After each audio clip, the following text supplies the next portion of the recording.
Assalamualaikum warahmatullahi wabarakatuh. Alhamdulillah wassalatu wassalamu ala sayyidina Rasulillah Muhammad ibn Abdullah wa ala alihi wa sahbihi wa man walah. La hawla wa la quwata illa billah. Allahumma rzuqna al-ikhlas was-sidq fil qawli wal amal waj'alna minar rasyidin wal muttaqin wal faizina amin ya rabbal alamin. Ikhwani wa akhwati, saudara-saudara, adik-adik saya semuanya, Pak Sakib dan Mas Hari yang saya muliakan. Alhamdulillah, sore hari ini kita bisa berkumpul sehat walafiat, dan sebelum berbuka kita menikmati santapan rohani ya. Saya pernah dengan Pak Sahab itu berdiskusi tentang ceramah. Tahu Pak Sahab ya? Profesor Abdullah Sahab. Saya bilang, Pak Sahab, kadang-kadang antum kalau ceramah itu pinter, terus kadang-kadang tidak pinter bagaimana? Oh iya betul, kadang-kadang pinter, kadang-kadang tidak pinter. Nah, itu tergantung suasananya katanya. Lalu yang paling gampang apa? Subuh yang paling enak itu. Nah yang paling sulit apa? Menjelang buka. Karena keadaannya begini. Saya sudah mikir tadi itu, kalau saya datang jam 4 lalu saya disuruh ceramah sampai setengah 6, bisa nggak buka saya? Ini saja nanti kan sampai jam 6 ya. Kalau saya jam 6 kurang kan? Kalau ceramah 1 jam ini luar biasa ini. Nggak pakai minum kan ini? Tapi semua yang sulit itu pahalanya beda, pahalanya sulit.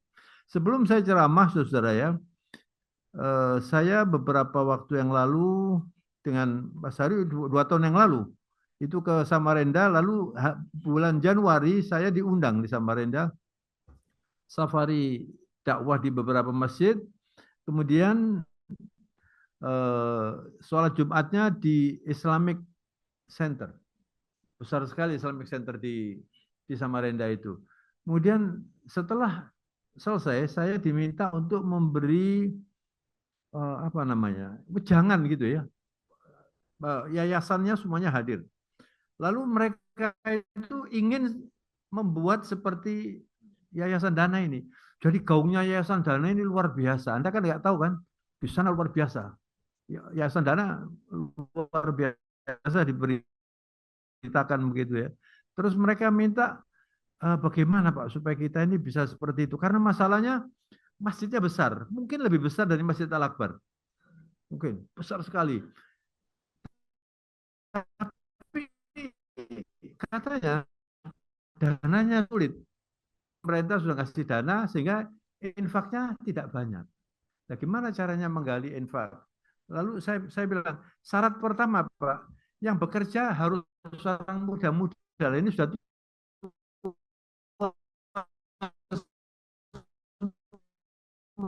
ini.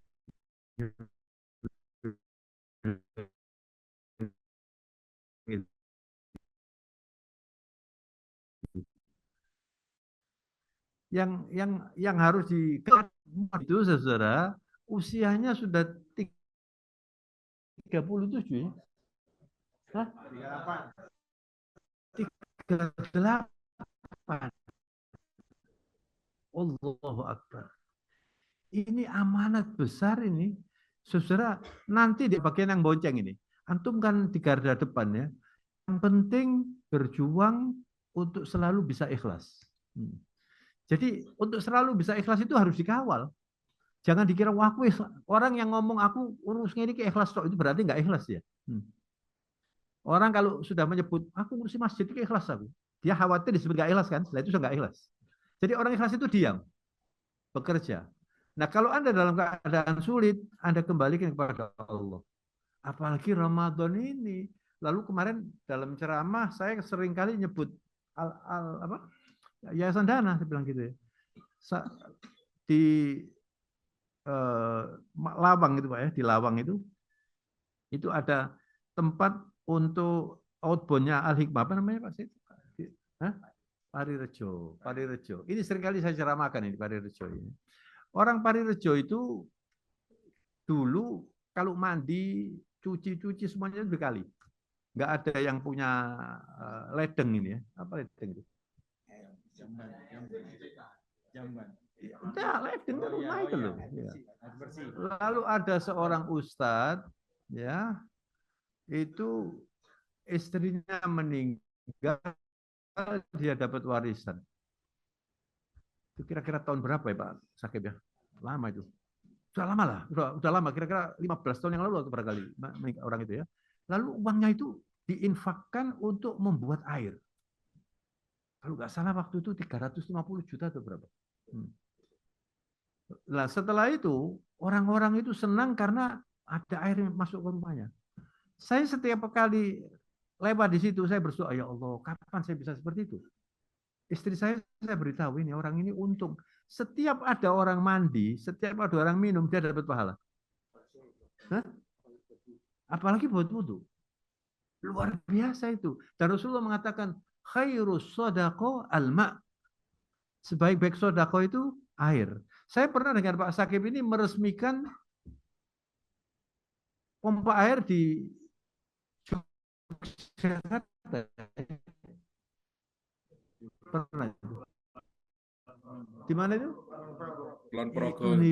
Itu nilainya besar sekali. Dan saya selalu mohon, walaupun saya katakan sumbang sih saya itu tidak banyak gitu ya. Saya sama Pak Sakib ini kan bagiannya neni, bagian ngomong, bagian ini kan. Tapi saya selalu berdoa. Itu orang cerdas, Sayyidina Ali itu ya. Pernah ditanya begini, ayyul a'mali khairun ya Amirul Mukminin. Amalan yang paling baik itu apa? Orang kan bisa jawab macam-macam kan? Mungkin sholat pada waktunya. Betul. Haji yang mabrur. Betul, Sayyidina Ali, amalan yang paling baik itu adalah al-amal al-maghbul. Amalan yang diterima oleh Allah Subhanahu wa taala. Itu yang paling mahal. Sekarang Anda lihat saja dekadensi moral di negara kita ini sudah sampai pada tingkatan titik nadir yang luar biasa. Yang namanya korupsi itu dulu kita mendengar ada orang korupsi 10 miliar, kita kaget. 10 miliar. 100 miliar, tambah kaget. Sekarang enggak kaget, Pak. Ada yang korupsi 271 triliun. Dengar nggak itu? Sudah pernah lihat uang 1 triliun? Ngintip enggak pernah ngintip? Ini kan luar biasa, Pak. Dan ini, saya mengatakan kemarin dalam ceramah, kerusakan orang korupsi itu tsunami ini, bukan kerusakan. Tsunami, seperti tsunami ini. Tiap hari. Ya, kemudian ada Pertamina, ada apalagi yang menghasilkan emas itu apa namanya? Apa? Antam, itu juga Allahu Akbar. Coba bayangkan saudara ya. Oleh karena itu puasa ini memang kebutuhan. Saya sering diundang untuk buka bersama. Biasanya buka bersama itu ya paling kalau di kantor-kantor pemerintah atau itu paling 50 orang, paling banyak 100. Paling banyak 100. So banyak 100 ya. Tapi saya pernah diundang beberapa waktu yang lalu itu di Mercure di Jalan Darmo itu. Hotel Mercure. Yang hadir kira-kira 700. Kayak puasa gitu. Waktu buka, ya gayanya kayak buka temenan gitu. Nah inilah puasa itu. Satu-satunya ibadah yang tidak bisa dipamerkan itu puasa. Saya Rasulullah SAW dalam hadis mengatakan, hadis qudsi, kullu amal ibni Adam lahu illa shaum fa innahu li wa ana ajzi bihi. Allahu Akbar. Kata baginda Rasulullah, Allah berfirman, ini hadis qudsi, semua amalan Bani Adam itu untuk mereka. Apakah sholat tidak untuk Allah? Untuk Allah. Tapi tidak disebutkan oleh Allah bahwa itu untuk Allah.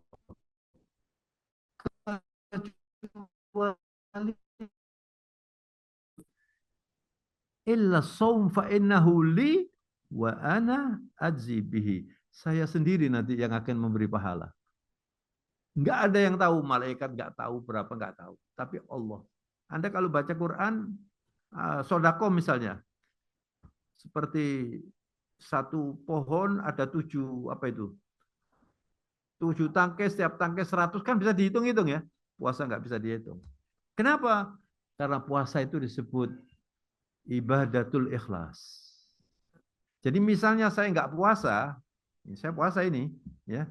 Misalnya nggak puasa, Anda nggak tahu kalau saya nggak puasa kan? Termasuk mbak-mbak barangkali yang nggak puasa, kan nggak ada yang tahu. Itulah rahasia puasa. Jadi puasa itu ibadah yang istimewa sekali. Nah, karena istimewa, ketika puasa orang berpuasa, jadi perut itu kalau sudah dikenyangkan, eh, otak ini nanti semakin cerdas. Nah, karena itu Al-Quran diturunkan di bulan puasa. Dan bukan hanya Al-Quran, semua kitab suci. Kalau para ulama mengatakan kitab suci itu ada 14 atau berapa, lalu yang besar itu Injil, Zabur, Furqan, Taurat, kemudian yang paling besar Quran. Semua ini, semua ini diramu di dalam 5 Quran ini. Nah, kemudian yang lain-lain itu dimasukkan ke dalam Quran semuanya. Dan Quran ini itu intisarinya dimasukkan di dalam Al-Fatihah. Al-Fatihah intisarinya iyyaka na'budu wa iyyaka nasta'in. Jadi ada ulama yang menulis tentang Al-Fatihah itu berjilid-jilid. Hanya iyyaka na'budu wa iyyaka nasta'in. Kenapa? Karena iyyaka na'budu itu al-ikhlas. Wa iyyaka nasta'in, minta tolong itu tawakal. Jadi setiap hari kita itu sholat, lalu kita berikrar, itu ikrar itu. Kalau Anda bisa menghayati surat Al-Fatihah, itu sholatnya nanti akan beda. Dan sholat khusyuk itu tidak gampang. Harus berjuang terus. Siapa yang bisa sholat khusyuk? Orang yang bisa sholat khusyuk itu adalah orang yang hatinya khusyuk. Hatinya ini khusyuk. Bagaimana caranya hati supaya khusyuk? Minta tolong kepada Allah. Nggak bisa kita ngurusi hati sendiri. Orang-orang yang merokok itu ya. Ini alhamdulillah tidak ada yang merokok ini. Kalau di luar saya nggak tahu ya. Ini loh, nggak ada yang merokok. Merokok itu tidak bisa orang merokok mah berhenti dengan sendirinya kecuali minta tolong kepada Allah. Kenapa? Karena hati. Masalah hati. Artinya al-qalb itu summiyal qalbu qalban li'annahu yataqallabu, begini terus. Hati itu begini terus, Pak. Anda sekarang ini kalau kita duduk di majelis taklim seperti ini, tenang kita ini. Dikasih sakinah oleh Allah. Tenang, kan semuanya mendengarkan, tenang begitu ya. Dikasih rahmah, dikasih sakinah. Nanti bahkan nanti kita ini berzikir, nanti Allah menyebut kita. Tapi misalnya di antara kita ini mudah-mudahan tidak ada. Lalu ada WA masuk atau SMS masuk. Anaknya sakit gitu, sudah nggak tenang. Sudah nggak tenang, pikirannya ke sana. Itu hati. Nah, kita ini kalau mau sholat itu harus bisa menata hati. Nah, menata hati itu minta tolongnya kepada Allah Subhanahu wa taala. Dalam berjuang, dalam berjuang itu, Islam ini adalah agama yang menjunjung tinggi balance. Pak Quraish Shihab pernah dalam ceramahnya mengatakan begini, kalau misalnya Islam itu bisa diperas seperti jeruk, keluarnya itu balance, keseimbangan. Semua persoalan di dunia ini timbul karena hilangnya keseimbangan. Apakah penyakit fisik, atau penyakit masyarakat, atau penyakit negara. Penyakit negara ini kan tidak imbang. Sehingga ada istilah tajam di bawah, tumpul di tidak imbang. Yang terlalu kaya semakin kaya, yang fakir tidak imbang. Orang yang ada kemarin saya buka dengan salah seorang teman, lalu saya minta supaya saya dikasih air gula yang sangat manis. Kenapa? Gula saya drop, nggak imbang. Jadi gula terlalu tinggi nggak baik, gula terlalu rendah nggak baik. Nah, oleh karena itu keseimbangan ini adalah harus menjadi pola pikir kita di dalam urusan kita hidup sampai di akhirat. Ada seorang di Jakarta, saya beberapa waktu yang lalu itu pernah ceramah terus tanya jawab. Ada salah seorang dari mereka itu orang kaya lah, jabatannya sekarang sudah nggak, waktu itu dirut BUMN atau apa gitu ya. Lalu dia tanya begini, dulu Ustaz, saya ini ngurusi agama itu, ngurusi dunia itu 70%, agama 30%. Nah setelah saya ikut pengajian ya, saya pikir barangkali kurang, lalu sekarang saya jadikan 2 katanya, agama 50%, dunia 50%. Terus tanya kepada saya, betul itu salah? Yang betul bagaimana? Yang betul 100% untuk akhirat. Loh, kok bisa begitu ya? 100% untuk akhirat. Kita ini hidup ini untuk apa? Untuk beribadah. Wa ma khalaqtul jinna wal insa illa liya'budun.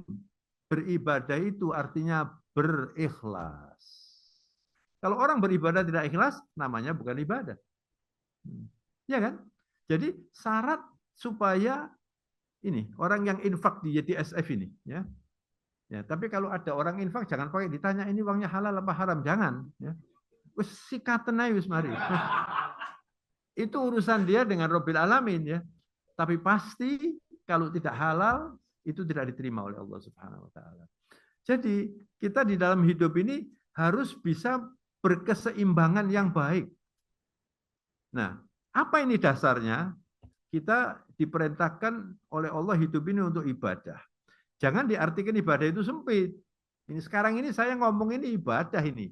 Kalau niatnya ikhlas. Anda kerja di sini, ini ibadah. Kalau niatnya ikhlas, ditambah lagi caranya benar. Nah, di dalam berjuang Islam itu mengatur ya, harus antara berserah diri kepada Allah dengan jihad itu imbang. Misalnya, saya ada orang baru lulus mau kerja, ya. Pikirannya orang-orang yang baru lulus mau kerja itu pasti ingin cepat kaya kan? Ingin cepat kaya. Dan tidak mungkin orang bisa kaya kecuali dia berjuang untuk menjadi kaya, gitu kan? Ya. Nah, kalau dia itu berjuangnya hanya urusan uang saja, lalu agamanya tidak diberi porsi cukup, nanti pasti dia hancur. Tapi kalau cuma ngurusi agama toh, gak nyambut gawe, hancur juga. Hancur juga. Bagaimana caranya? Saya ngurusi dunianya ini optimal, tapi agama saya juga optimal.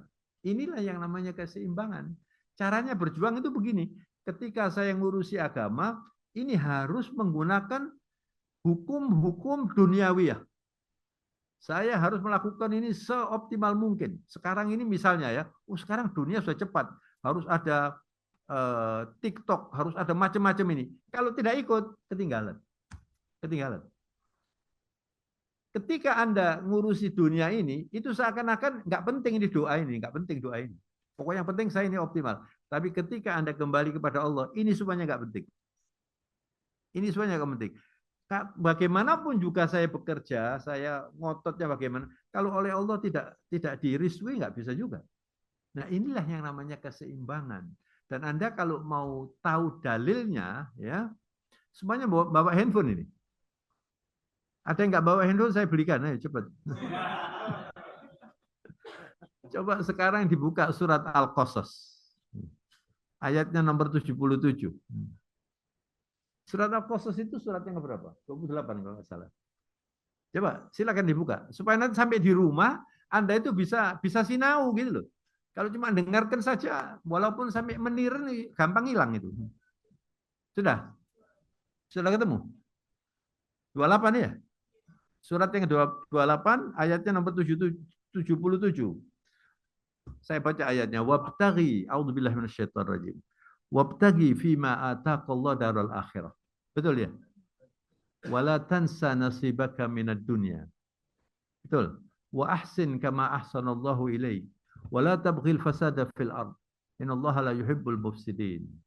Jadi Allah dalam ayat ini mengatakan wabtaghi fima ataqallahu daral akhirah. Nah, itu tadi jawabannya. Anda dikasih apa? Ada orang dikasih kepandaian, ada orang dikasih uang banyak, ada orang dikasih apa lagi?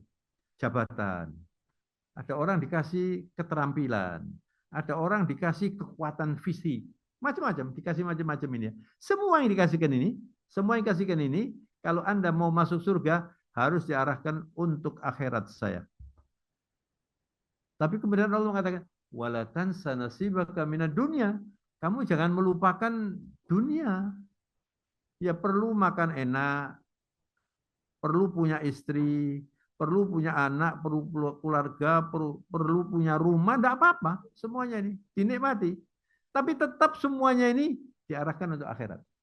Jadi kesimpulannya, kalau Anda misalnya dikasih ilmu, ya, saya dikasih ilmu sedikit, Pak Sakib dikasih sedikit, ini dikasih sedikit. Saya harus berpikir begini, bagaimana ilmu saya ini supaya mengantarkan saya ke surga? Itu artinya akhirat. Anda dikasih istri misalnya. Bagaimana istri saya supaya mengantarkan saya ke surga? Dikasih anak. Bagaimana anak saya ini supaya mengantarkan saya ke surga? Itu namanya wabtaghi fima ataqallah darul akhirah. Tapi walatan sanasi bahkan minat dunia. Jangan anaknya cuma disuruh ngaji, suruh apa namanya, suruh sholat, kate dijak jalan-jalan, tidak kate, jangan menikmati jalan-jalan. Tapi menikmati jalan-jalannya ini semuanya ini juga urusannya akhirat. Saya seringkali ditanya begini oleh orang ya, murid-murid saya itu ada yang kelihatan sudah tua gitu, kelihatan sudah tua. Kapan itu di Al-Falah ada orang ketemu saya, Assalamualaikum, Waalaikumsalam. Bapak ingat saya Pak? Ya ingat saya. Ya ingat. Loh saya kan muridnya Pak. Oh iya ya. Terus berhubung dia ngomong gitu, saya bergaya seperti ingat gitu ya. Oh iya iya iya. Iya. Di mana ya? Terus dia ngomong di PLN. Lama-lama saya ingat. Lalu dia bilang, saya kan namanya Mr. Strong. Dulu saya ngajar bahasa Inggris. Orang ini namanya kuat. Lalu saya kalau manggil, oke, you Mr. Strong. Gitu. Saya yang disebut baru saya ingat. Oh iya ya Mr. Strong ya. Oh iya ya ingat-ingat Mr. Strong. Ya Mr. Strong. Terus saya tanya, kamu sekarang apa aktivitasnya? Waduh Pak sudah tua Pak saya. Ya pensiun Pak di rumah. Dia kelihatan tua gitu. Terus saya tanya, umurmu piro sih? 62. Loh, kok tak kandani umurku kan kaget kan saya bilang gitu. 62. Loh kenapa kok harus kecil hati begini? Enggak begitu orang Islam itu. Jangan jangan jangan minder, jangan pesimis. Selama Anda masih sehat, kerja. Ya, saya nggak pernah merasa tua walaupun umurnya sudah banyak ya. Saya dengan Pak Sakim ini saya jauh lebih tua loh. Loh iya saya jauh lebih tua. Kalau dengan Pak Kadir saya kalah ya, dengan Pak Kadir saya kalah. Ya. Artinya apa ini? Saya memberi semangat kepada Anda. Jangan berhenti di sini pokoknya. Jangan, orang Islam itu tidak boleh putus asa dan Anda harus beraktivitas. Lalu saya ditanya, terus Bapak ini olahraganya apa? Oh saya olahraganya golf, saya bilang gitu. Loh, di mana golfnya Pak? Ya di mana-mana, di kampung, di sini, di. Loh apa? Jalan. Jalan itu kan golf, saya bilang gitu. Cuma enggak pakai stick, saya bilang gitu. Saya bilang gitu. Tapi pada waktu saya jalan, saya bawa ini biasanya. Bawa MP3 atau bawa ini. Saya ke masjid jalan, bawa ini saya. Kalau saya sendiri, saya taruh di sini, saya bunyikan ini. Apa saya bunyikan ini? Mungkin ceramah saya bunyikan. Atau mungkin ceramahnya orang. Jadi dari masjid di rumah, saya sudah tahu menitannya. Dari rumah ke kantor, ke Al-Hikmah, itu 7 menit misalnya. Saya tahu kan. 7 menit ini, kalau saya tidak nyetir, mesti saya bawa buku. Makanya saya selalu bawa buku. Kenapa? Ya saya nunggu, saya bawa buku.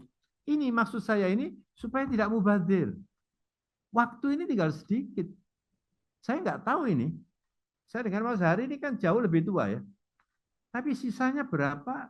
Nggak tahu loh saya. Mana yang masih sisa panjang? Bisa jadi saya lebih panjang atau Mas Hari lebih pendek. Ini tidak ada pengaruhnya. Malaikat tidak terpengaruh. Jangan takut, jangan takut. Malaikat sudah tahu hari ini misalnya hari Kamis misalnya. Kamis jam 5 sore. Tidak mungkin meninggal jam 5 10 menit. Pak Sakib hari Selasa misalnya. Hari Selasa subuh misalnya, jam 4, ya jam 4 itu, Pak. Tidak bakalan. Nah, oleh karena itu, saudara, ini saya memberi kuliah masalah hidup dan mati ini adalah kuliah Islam namanya. Makanya Anda jangan pernah pesimis dalam hidup ini, dan selama Anda sehat, itu harus banyak disyukuri. Bagaimana caranya mensyukuri sehat? Bukan syukuran, kalau syukuran gampang. Sekarang saya tanya sekarang ya, supaya Anda bisa berpikir, saya termasuk mensyukuri kesehatan apa enggak? Anda ini loh. Ini semuanya ini mendengar suara saya jelas apa enggak ini? Ya. Artinya telinga Anda itu sehat. Betul? Pernah Anda pulang dari acara seperti ini lalu alhamdulillah kupingku sehat? Enggak pernah. Begitu ditarik kupingnya baru Anda tahu rasanya. Jadi orang bersyukur itu sedikit. Kenapa Rasulullah itu kok tahajud terus? Jadi Rasulullah setelah hijrah dari Mekah ke Madinah, kemudian kembali lagi ke Mekah, lalu mendapatkan kemenangan yang gemilang, Rasulullah semakin banyak menangis, semakin banyak bertahajud. Biasanya kalau tahajudnya itu mungkin 2 jam, 3 jam, itu lebih panjang lagi dan lebih banyak menangisnya. Ditanya oleh Aisyah radhiyallahu anha, istrinya, kenapa ya Rasulullah? Nabi mengatakan, afala akunu abdan syakura. Apa tidak seharusnya saya menjadi hamba Allah yang semakin bersyukur? Jadi semakin bersyukur. Nah kita kalau syukuran itu gampang. Jadi jangan nunggu syukuran. Syukuran paling gampang sudah. Buat tumpeng syukuran mari ngono lali maneh gitu loh.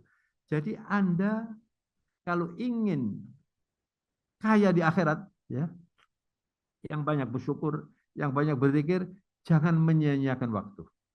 Jangan menyia-nyiakan waktu. Itu tadi ayatnya, wabtaghi fima ataqallahu darul akhirah wala tansa nasibaka minad dunya. Itu keseimbangan. Lalu Allah mengatakan begini, wa ahsin kama ahsanallahu ilaik. Kamu berbuat baiklah.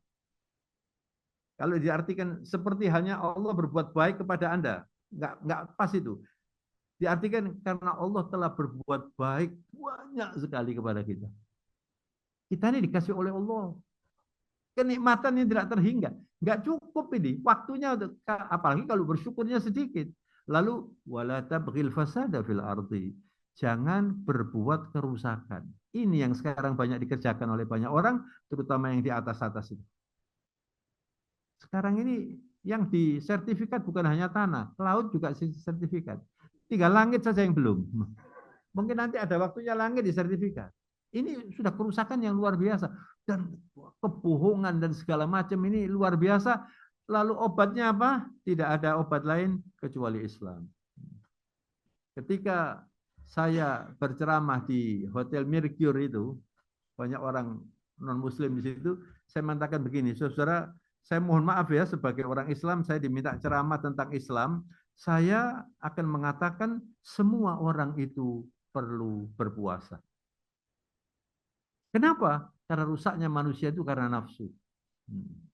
Jadi kalau nggak berpuasa itu nggak bisa, dan jangan dikira cuman agama Islam saja yang ada pelajaran puasa. Agama Hindu, yang saya tahu agama Hindu, Anda tahu Mahatma Gandhi? Tahu nggak? Tokoh India itu orangnya gemuk apa kurus? Kenapa kurus? Seringkali berpuasa. Dengan caranya, dalam bahasa Jawa kan ada namanya poso mute, poso apa lagi? Tirakat.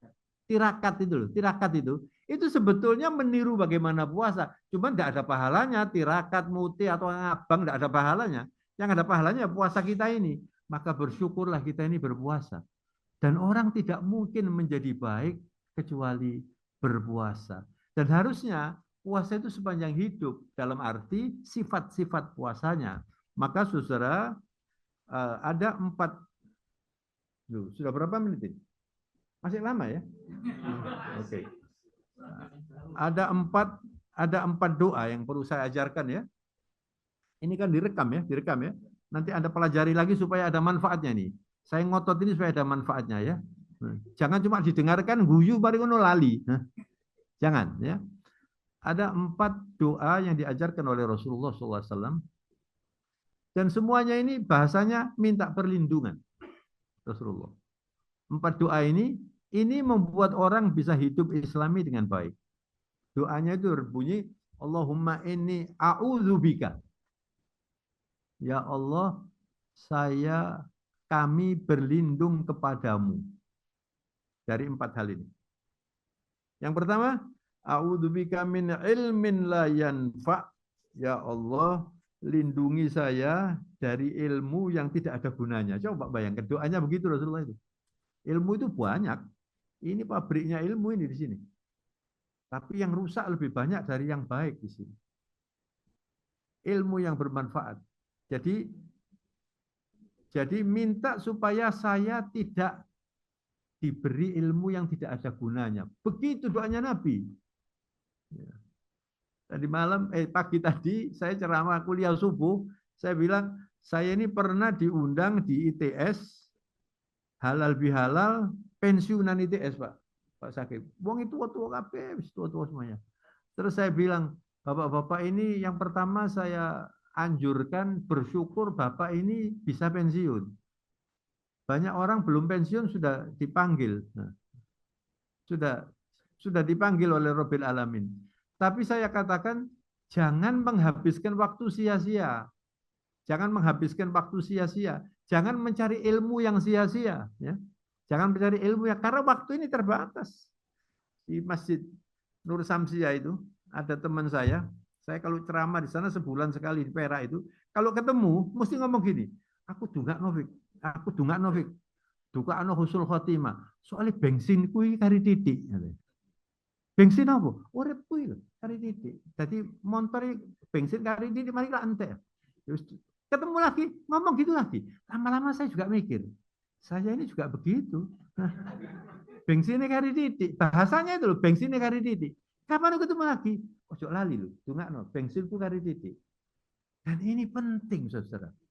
Makanya kita jangan menghabiskan waktu untuk hal yang tidak gunanya. Semua. Jadi ya yang saya contohkan, saya bawa buku. Saya kalau jalan itu selalu, kecuali kalau ada orang ya, kalau disalami ya saya jawab. Waalaikumsalam. Aku sih sinau enggak gitu. Waalaikumsalam ya. Tapi waktu ini tidak habis, waktu tidak habis. Malah saya mengatakan kepada orang-orang yang sudah pensiun di ITS itu, Bapak jangan menghabiskan waktu misalnya ngurusi berkutut. Ada orang tua cuma ngetei berkutut. Oh, no ganjaran nih tadi. Terus saya cerita lagi. Dulu waktu saya masih mahasiswa di Malang, itu saya bawa sarung dari Gresik. Rumahnya saya di Gresik. Saya jual di Malang. Untuk biaya sekolah itu saya jualan.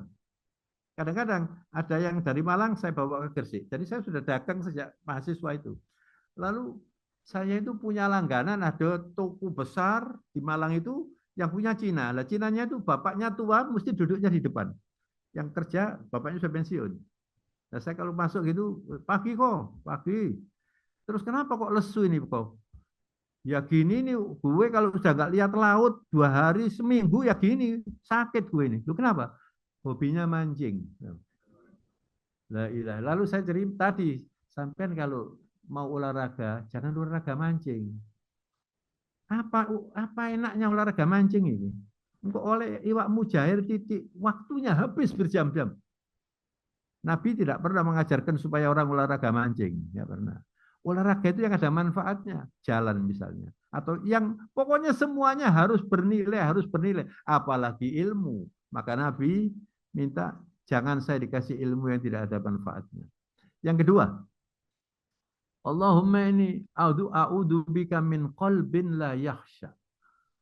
Yaitu, sholat khusyuk itu Pak. Kenapa sih sholat khusyuk itu kok sulit? Karena Anda ketika sholat, ini di sini ini pikirannya macam-macam.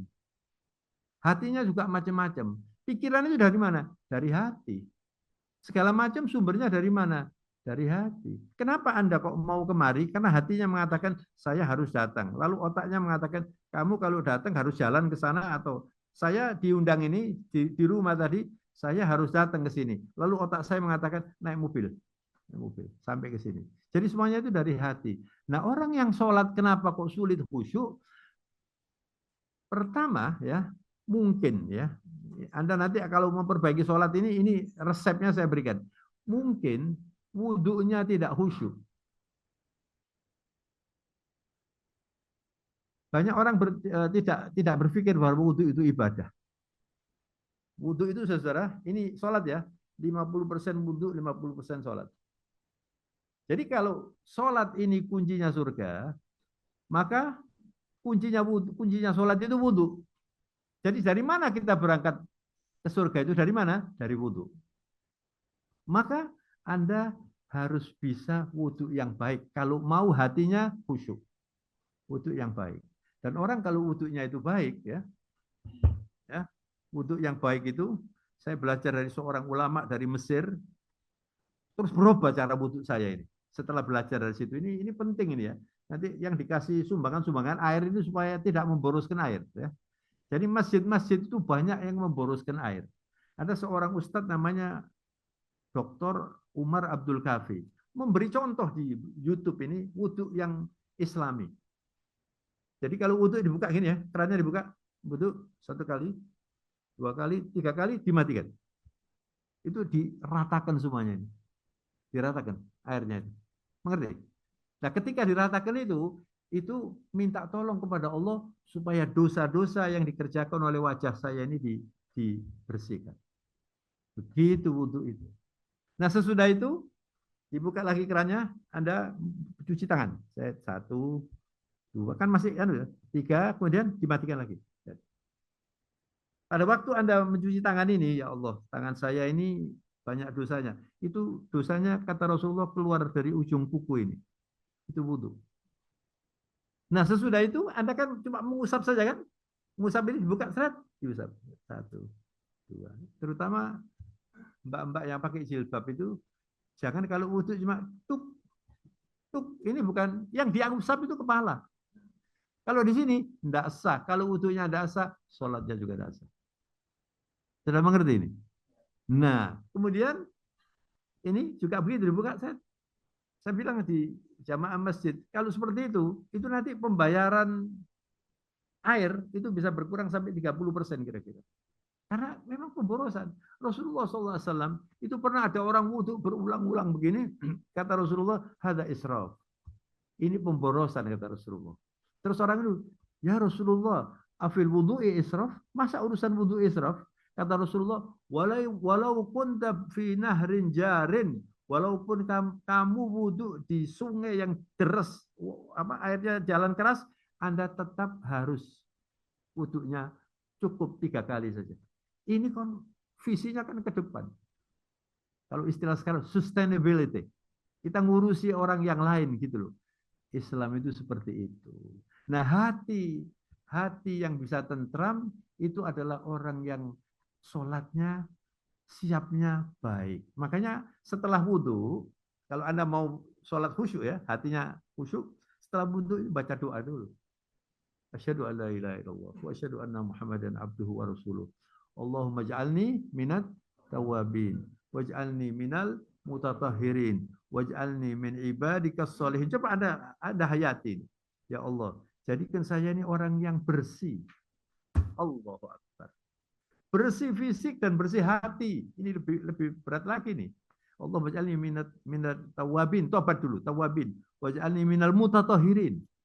Bersih, otaknya juga bersih. Ini semuanya bersih. Waj'alni min ibadikas sholihin. Nah, kalau Anda misalnya masuk masjid, itu habis wudhu ya, kakinya sudah dicuci semua, masuk masjid. Anda bayangkan, saya akan menghadap Allah. Anda mau olahraga saja pakai warming up. Apalagi mau olah rohani. Warming up-nya apa? Sholat sunnah 2 rakaat. Kalau Anda masuk masjid, kaki kanan. Kemudian mengatakan, A'udzubillahi samil alim minasyaitonir rajim. Setan itu banyak mengintai orang walaupun di masjid. Begitu sholat, Allahu Akbar, tadi kuncinya hilang. Oh, tiba-tiba mau di lemari. Ingat semua, Pak. Diskusi panjang. Tidak bisa sholatnya khusyuk. Dan ketika Anda sholatnya nggak khusyuk, itu dinilai oleh, untungnya masih diterima itu sholatnya. Cuma dinilai seberapa banyak Anda ingat Allah pada waktu sholat itu. Makanya sholat khusyuk itu istimewa.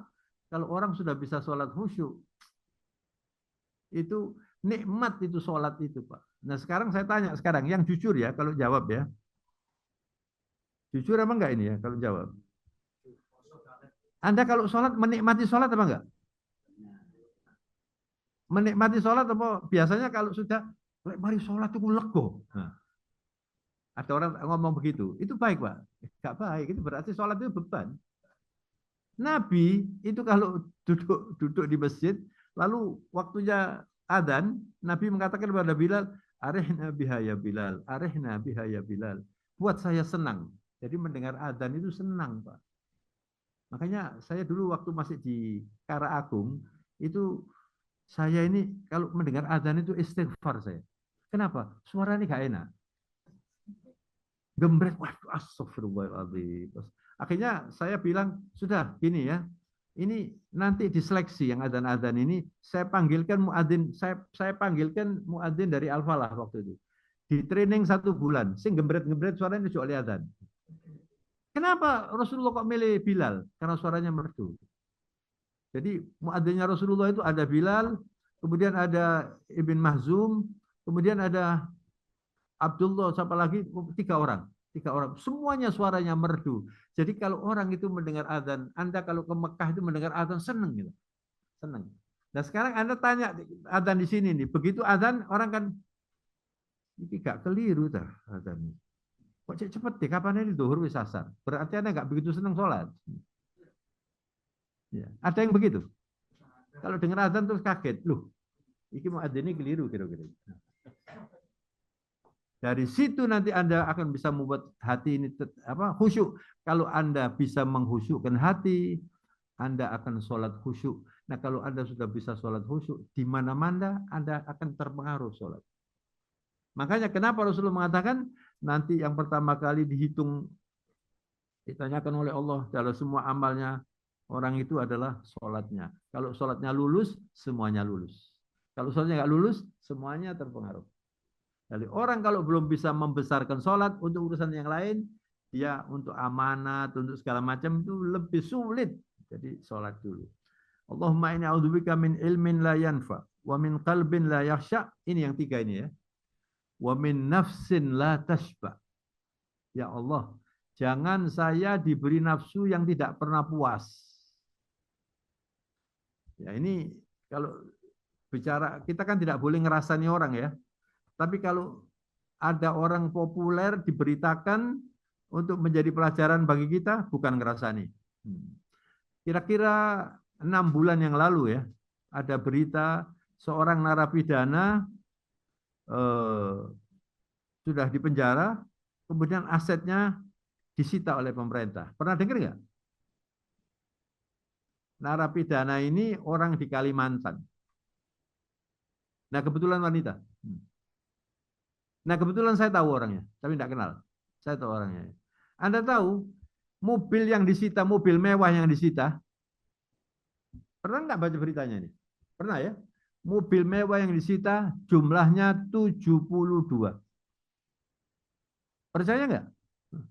Sepeda motor itu dia kan senang dengan Harley dan sebagainya itu 32. Jadi yang disita oleh pemerintah itu 104. Sekarang pertanyaannya, apakah dia kalau misalnya beli mobil lagi, apa puas? Enggak pernah puas. Karena hatinya tidak puas, tidak pernah puas. Saya mendengar berita begini, sudah kaget, ternyata di Jakarta ada orang cerita, Bashar, siapa yang Suriah yang digulingkan? Bashar Asad. Tahu Anda, Bashar Asad mobilnya yang dirampas oleh rakyatnya, berapa? Tahu nggak? 1.200. Ada satu mobil punya Bashar al-Assad itu, dia pesan mungkin dari Mercy, hanya dibuat satu mobil saja di dunia untuk dia. Apakah dia puas dengan itu? Tidak pernah puas. Orang yang bisa menikmati dunia itu adalah orang yang hatinya bisa bersyukur. Makanya kita minta tolong kepada Allah, inni a'udzubika min nafsin la tashba. Para koruptor-koruptor jangan dikira orang tidak punya duit loh. Dan ketika dia sudah korupsi, masih ingin korupsi lagi, masih ingin korupsi lagi. Ini masalah hati, nggak bisa, harus minta tolong kepada Allah. Dan yang keempat, saudara, wa a'udzubika min du'ain la yusma. Minta tolong ya Allah, jangan sampai doa saya tidak didengar oleh Allah. Empat ini. Saya ulangi ya. Minta tolong supaya jangan diberi ilmu yang tidak ada manfaatnya. Minta tolong supaya jangan diberi hati yang tidak bisa khusyuk. Minta tolong jangan sampai saya punya nafsu yang tidak pernah puas. Minta tolong jangan sampai saya doa saya tidak didengar oleh Allah Subhanahu wa taala. Luar biasa doa ini. Nah, orang puasa ini dididik supaya lebih gampang bersyukur, supaya bisa sholat lebih baik, dan semuanya itu tidak mungkin kita kerjakan tanpa pertolongan Allah Subhanahu wa taala. Yang terakhir, Saudara, yang terakhir supaya nanti ada manfaatnya ya. Tadi ayatnya surat apa tadi? Surat Al-Qasas. Ayat nomor 77. Saya tambah satu lagi untuk dibawa pulang ya. Surat Toha. Surat Toha. Surat Toha itu surat yang ke-20. Ayatnya nomor 74 sampai 75. Jadi kenapa ini saya gini? Anda sampai di rumah nanti karena ini bulan Al-Qur'an, sampai di rumah Anda buka surat Al-Qasas 77 dibuka. Lalu dilihat tafsirnya dan artinya supaya Anda lupa. Lalu ini nanti ini melengkapi tadi ini. Ini ada 3 ayat ini, melengkapi nanti. Surat Toha ayat 74, 75, 76. Ini ada kaitannya dengan puasa kita ini. Manusia nanti itu pasti akan pulang kepada Allah. Kita nggak tahu apa saya, Pak Sakib, Mas Hari ini, masih Anda semuanya masih bisa menikmati Ramadan yang akan datang lagi? Nggak tahu kita. Belum tentu bisa. Maka saya ingin menegaskan sisa waktu 12 hari atau 13 hari ke depan ini jadikan yang terbaik. Sholat Anda diperbaiki. Kalau Anda mau lebih aman lagi, setiap hari sodakoh. Ini setiap hari sodakoh. Berapapun Anda sodakoh setiap hari ya. Supaya baik. Supaya apa? Supaya kaya di akhirat. Ini ayat ini menceritakan nasibnya orang yang suka bermaksiat dan yang satu orang beriman yang banyak amal solehnya. Anda ini setiap hari ngurusi orang yang beramal soleh, niatkan itu ya. Walaupun Anda tidak ikut menyerahkan uangnya di YDSF, tapi Anda membuat orang menyerahkan uangnya, maka pekerjaan Anda ini sama saja dengan orang meletakkan uang di situ. Yang penting Anda mengatur keikhlasan itu. Saya baca ayatnya ya, 3 ayat. A'udzubillahi minasyaitonirrajim. Innahu man ya'ti rabbahu mujriman fa inna lahu jahannam la yamutu fiha wa la yahya. Wa man ya'tihi mu'minan qad 'amila as-solihat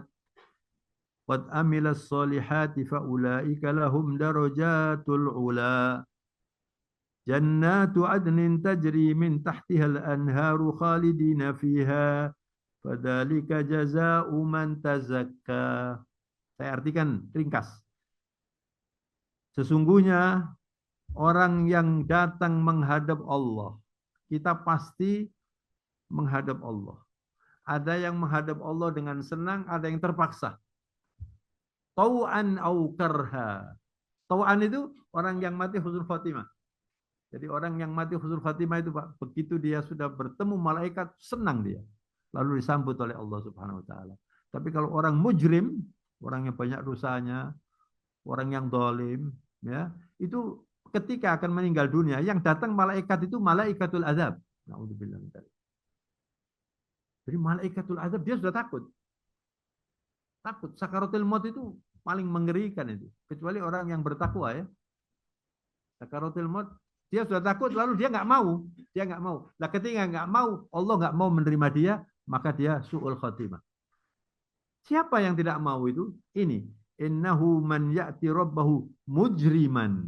Mujrim itu orang yang suka kriminal, orang yang suka berbuat dosa. Pekerjaannya itu pokoknya serba kotor semuanya. Fa inna lahu jahannam. Nanti terjerumus ke neraka jahanam. Lalu dikatakan oleh Allah, la yamutu fiha wa la yahya. Tidak mati, tidak hidup. Kalau mati kan tidak ada rasanya, Pak. Jadi orang di neraka itu nggak mati, nggak hidup. Hidup gimana? Di atas api. La ilaha illallah. Ngeri sekali. Ini Quran loh ini. Lalu, waman ya'tihi mu'minan. Nah, adapun yang datang menghadap Allah beriman. Qad amilas solihat. Dia sudah banyak beramal soleh. Solihat itu bentuk jamak.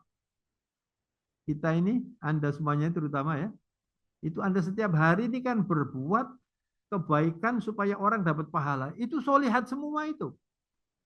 Maka kerjakan di sini ini Anda seikhlas mungkin. Dan kalau Anda itu berbuat untuk Allah, nanti Allah berbuat untuk Anda. Wa man ya'tihi mu'minan qad amilas solihat faulaika lahumud darajatil ula. Ula itu tinggi.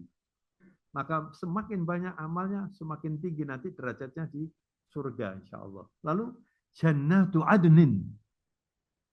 Jannatu adn itu surga yang abadi, sulit diterjemahkan. Tajri min tahtihil anhar. Seringkali Allah menggunakan tajri min tahtihil anhar.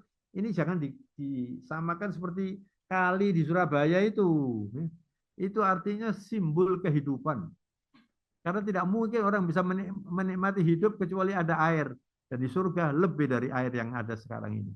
Tajri min tahtihil anhar khalidina fiha, abadi di sana. Dan ujungnya dzalika jazau man apa?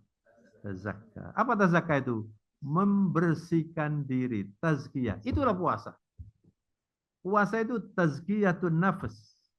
Kita selama puasa tidak mau marah, tidak mau bohong, tidak mengumbar mata, harus beristighfar banyak, telinganya juga dijaga. Ini selama puasa ini kita ini bersih terus, bersih. Apalagi nanti 10 hari terakhir ini terus Anda ikut iktikaf di masjid, lalu Anda mendapat barokat Lailatul Qadar, ya Allah. Banyak orang justru tren ya. Saya kemarin mendengarkan ceramah ada seorang ulama besar ceramah, kenapa trennya orang puasa itu kok menurun? Terawih itu kan mesti tambah sedikit ya. Justru di saat topnya tambah sedikit. Nah, Anda jangan begitu, harus begini.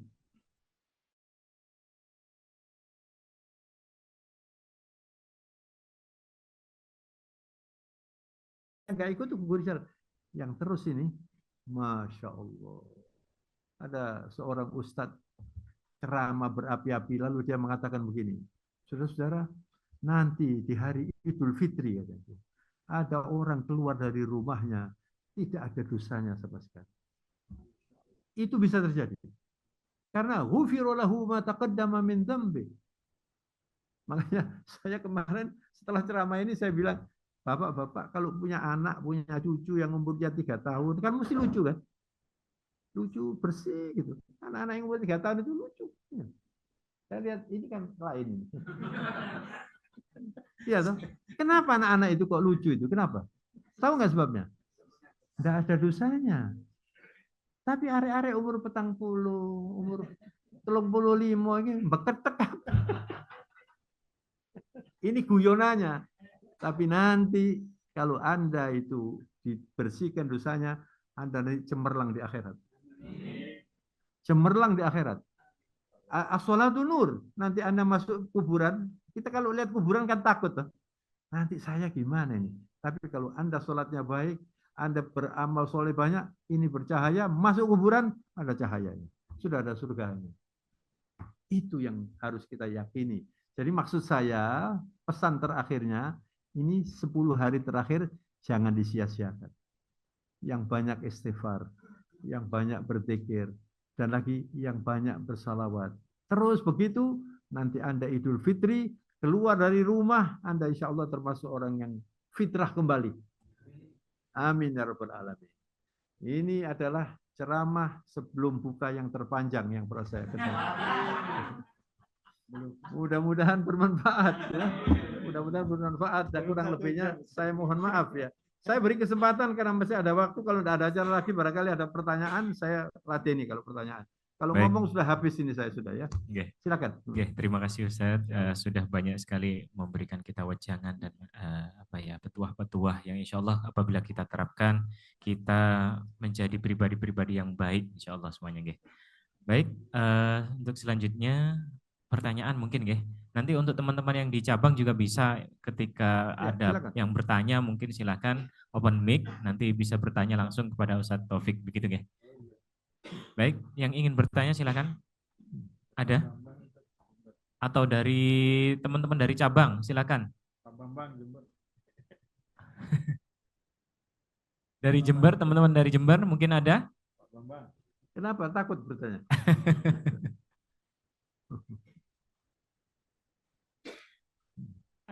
Atau Mas Dwi, biasanya Mas Dwi itu ketika ada kajian selalu bertanya begitu. Apakah jauh dari Surabaya begitu? Oke. Alhamdulillah. Yang lain mungkin dari Gresik, dari Sidoarjo silakan. Pak Fandi mungkin? Surabaya? Oke, Pak Anwar monggo, silakan.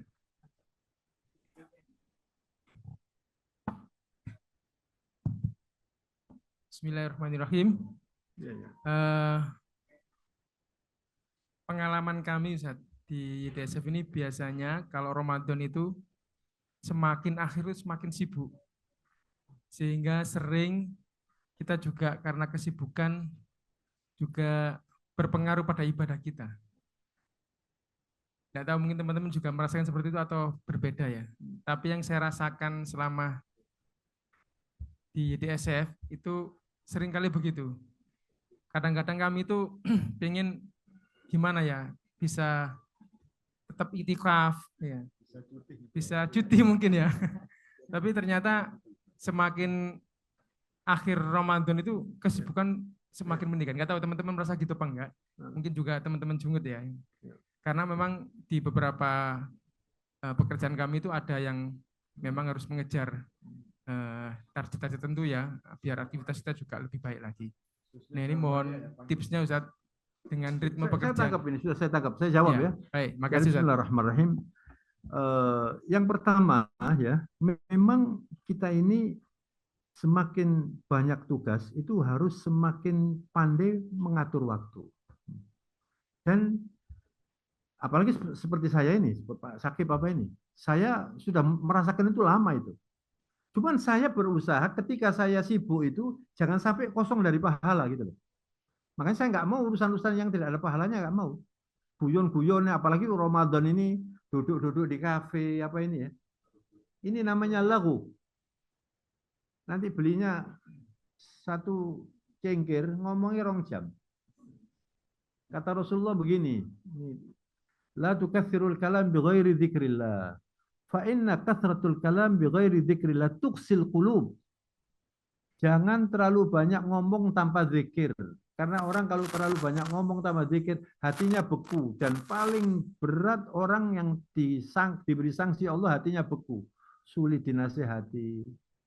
Kalau mendengarkan ceramah, aku umyak terus. Gitu ya. Golek rada dawa, ustadz dirasani kedawan ustadz ini. Memang ada senang. Ya. Nah, oleh karena itu harus pandai mengatur waktu. Jadi, Anda harus bisa, saya tidurnya jam berapa. Kalau tidak, ada orang puasa, tidurnya, kemarin ada orang gitu, dari habis subuh, tidur ya, terus sampai mendekati zuhur. Sholat sebentar, terus tidur lagi sampai asar. Jadi posomu ini 3 jam. Gitu. Nah kalau begini, bukan itu puasa. Orang-orang, ulama-ulama ini, saya tadi di jalanan itu baca ulama-ulama itu kalau sudah puasa itu tidurnya cuma duduk gini loh. Malam hari itu loh. Habis sholat itu duduk gini saja supaya, bahkan dikatakan ada imam-imam seperti Sa'id bin Musayyib itu sholat subuhnya dari wudhunya Isya. Karena wudhunya nggak batal. Kenapa? Kenapa kok kuat mereka itu? Dikasih kekuatan oleh Allah Subhanahu wa taala. Jadi, nah kalau kita nggak pakai pertolongan Allah nggak bisa. Sibuk itu banyak. Nah, Anda harus bisa ini apa di kepala di Surabaya.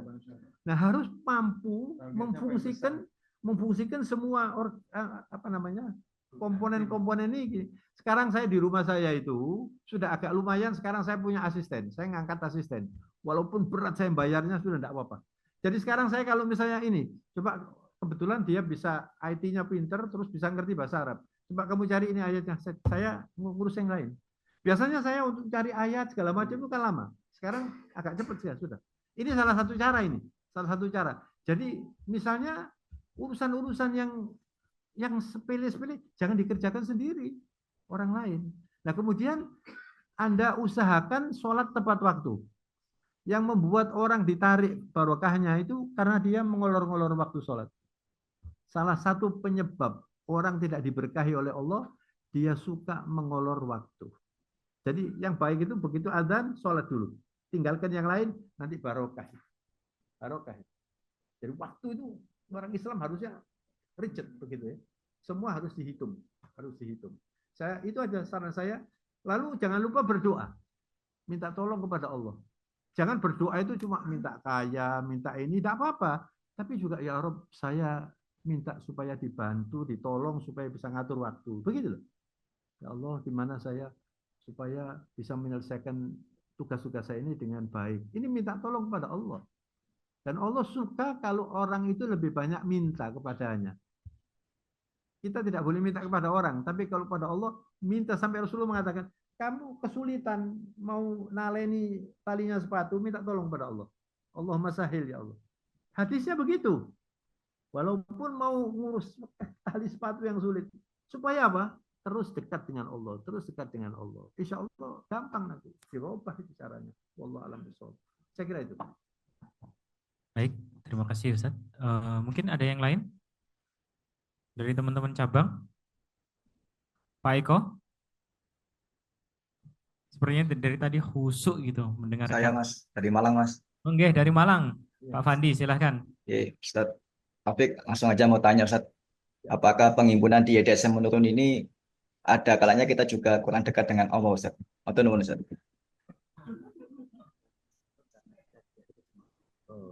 Jangan berpikir jelek terhadap Allah. Harus husnudzon. Jadi kalau misalnya ada kok sekarang menurun, itu yang dikoreksi kita. Ya. Jangan wah ini rupanya ini ini sanksi dari Allah. Jangan berani-berani menyebut Allah dengan kata-kata yang tidak baik. Nanti kena betul nanti. Na'udzubillah. Jadi kalau ada sesuatu itu minta tolong kepada Allah. Ya Allah. Jangan wah ini gara-gara makan ini. Jangan itu sapot dari bunuh diri. Hati-hati berbicara ini ya. Berbicara nih hati-hati, dan terutama orang puasa ini lidahnya harus dijaga betul. Kenapa ini Amerika ini kok terbakar? Ini kemarin ada berita lagi Amerika ada angin, ada segala macam. Itu gara-gara lidahnya pemimpinnya. Karena sombong. Anda masih ingat kan Ustadz yang menghina orang itu? Satu kalimat saja, hati-hati. Orang banyak masuk neraka dari lidah ini. Maka kalau sudah ada persoalan, kembalikan introspektif. Mungkin saya kurang ini, mungkin. Nah, kalau masih belum, minta tolong ya Allah, tunjukkan jalan yang baik. Kontak dengan Allah terus begitu, insya Allah. Husnudzon terus pada Allah. Karena Allah itu maha baik, ya Allah maha baik. Wallahu a'lam bishawab. Baik. Mungkin satu lagi dari ibu-ibu mungkin ada yang tanya. Bu Ima? Oke, Bu Ima kayaknya dari tadi pengen bertanya tapi mau tanya apa gitu. Oke.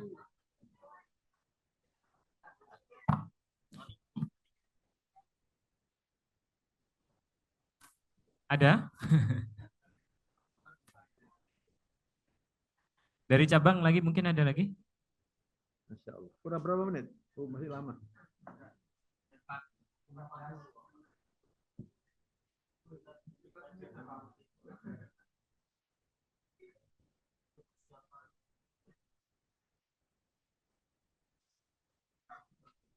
Sudah? Oke. Baik, terima kasih untuk semuanya dan alhamdulillah sambil menunggu buka begitu ya. Sambil menunggu buka mungkin doa Ustaz. Okay. Bismillahirrahmanirrahim. Mari di hari yang mulia, di bulan yang suci ini, kita berdoa dengan penuh keyakinan insya Allah dikabulkan doa kita oleh Allah Subhanahu wa Ta'ala. Kita awali dengan membaca umul kitab Al-Fatihah. الرحمن الرحيم مالك يوم الدين إياك نعبد وإياك نستعين اهدنا الصراط المستقيم صراط الذين أنعمت عليهم غير المغضوب عليهم ولا الضالين الحمد لله رب العالمين حمدا يوافي نعمه ويكافي مزيده اللهم لك الحمد كما ينبغي لجلال وجهك الكريم وعظيم سلطانك يا رب لك الحمد حتى ترضى لك الحمد إذا رضيت ولك الحمد بعد الرضا اللهم صل وسلم وبارك على نبينا محمد وعلى آله وصحبه وسلم تسليما مزيدا اللهم إنا نسألك رضاك والجنة ونعوذ بك من سخطك والنار اللهم آت نفوسنا تقواها وزكها أنت خير من زكاها أنت وليها ومولاها Allahumma taqabbal minna siyamana ya Rabb. Terimalah ya Allah ibadah puasa kami dengan segala kekurangannya. Ya Allah, terimalah ibadah-ibadah kami yang lain di bulan suci ini dengan segala kekurangannya ya Allah. Ya Rabb, innaka afuwun karim tuhibbul afwa fa'fu anna. Engkau maha pemaaf ya Rabb. Engkau maha mengetahui tentang kami, tentang diri kami, lebih dari diri kami mengetahuinya. Namun Engkau maha pemurah ya Rabb. Engkau maha pengampun. Ya Allah, ampunilah kami.